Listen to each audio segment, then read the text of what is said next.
Hello friends. तो कैसे हैं आप सब।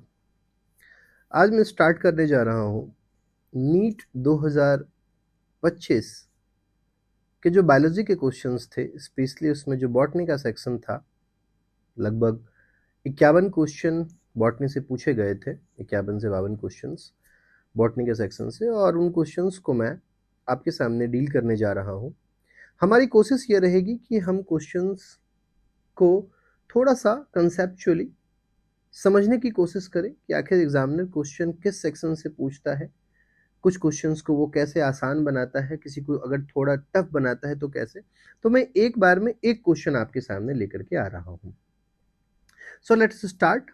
देखिए, पहला ही क्वेश्चन जो पूछा गया था वो था the complex 2 of mitochondrial electron transport chain is known as. It means कि माइटोकॉन्ड्रिया के अंदर एक माइटोकॉन्ड्रिया में एक इलेक्ट्रॉन ट्रांसपोर्ट चेन चलती है। इलेक्ट्रॉन ट्रांसपोर्ट चेन, ईटीसी बोले, इलेक्ट्रॉन ट्रांसपोर्ट सिस्टम भी कई बार हम यूज करते हैं वर्ड, ये होता है। और उसका जो कॉम्प्लेक्स 2 है, इस ईटीसी का जो कॉम्प्लेक्स 2 है, इसके बारे में सवाल पूछा जा रहा है। तो ये तो बिल्कुल आपके मेमोरी की क्वेश्चन है, आपको याद रहना चाहिए कि इसका जो आंसर है वो आंसर जाएगा succinate dehydrogenase. This is complex number 2।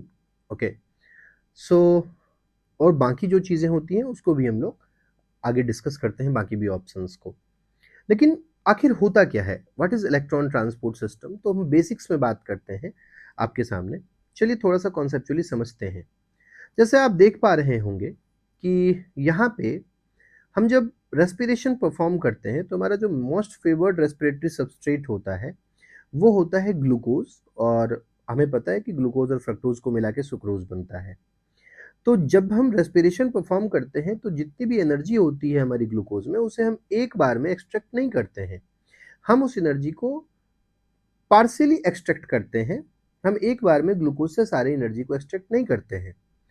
तो कुछ एनर्जी तो हम डायरेक्टली एटीपी के फॉर्म में ट्रैप कर लेते हैं, और जब हम पार्शियल ऑक्सीडेशन करते हैं तो डिफरेंट स्टेप्स पे जो हम इलेक्ट्रॉन डिफरेंट इंटरमीडिएट से लेते हैं, उस इलेक्ट्रॉन और H प्लस को हम कुछ इलेक्ट्रॉन कैरियर्स को देते हैं।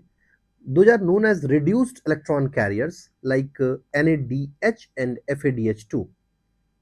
So NAD plus and FAD plus इसका फुल फॉर्म है निकोटिनामाइड एडेनिन डाइन्यूक्लियोटाइड, और FAD है फ्लेविन एडेनिन डाइन्यूक्लियोटाइड। तो ये दोनों जो होते हैं ये ऑक्सीडाइज फॉर्म है, और इनको जब हम इलेक्ट्रॉन और H प्लस देते हैं तो ये रिड्यूस फॉर्म में कन्वर्ट हो जाते हैं। और आगे चल करके हमें सारे के सारे जो हमने इलेक्ट्रॉन और H प्लस जो है इनको दिया, उसको इसे NADH और FADH2 को इसे हमें फिर से ऑक्सीडाइज करना होता है। तो इसके इलेक्ट्रॉन्स हमें फिर से छीनने पड़ते हैं, जिसके लिए हमें एक इलेक्ट्रॉन ट्रांसपोर्ट सिस्टम, एक चेन चलाना पड़ता है। और इसके जो कैरियर्स होते हैं वो माइटोकॉन्ड्रिया में लोकेटेड होते हैं, माइटोकॉन्ड्रियल इनर मेम्ब्रेन में स्पेशली। सो आप देख पा रहे हो यहाँ पे भी आपको एक कॉम्प्लेक्स दिख रहा है, यहाँ पे भी एक कॉम्प्लेक्स दिख रहा है, यहाँ भी कॉम्प्लेक्स दिख रहा है, यहाँ भी एक कॉम्प्लेक्स दिख रहा है। इस तरह के डिफरेंट कॉम्प्लेक्सेस प्रेजेंट होते हैं। इसी को कॉम्प्लेक्स 1, कॉम्प्लेक्स 2, कॉम्प्लेक्स 3, कॉम्प्लेक्स 4 ऐसे नाम दिया जाता है। तो इसमें जो कॉम्प्लेक्स 2 होता है, this is known as that complex is known as succinate dehydrogenase. Okay, और जो कॉम्प्लेक्स 2 होता है, it is responsible for the oxidation of FADH2। Okay, और उससे जो एनर्जी एक्सट्रैक्ट करते हैं वो एक अलग प्रोसेस है पूरा का पूरा, वो हम जब चैप्टर डील करेंगे या फिर टॉपिक डील करेंगे तो वहाँ पर डिटेल में समझेंगे।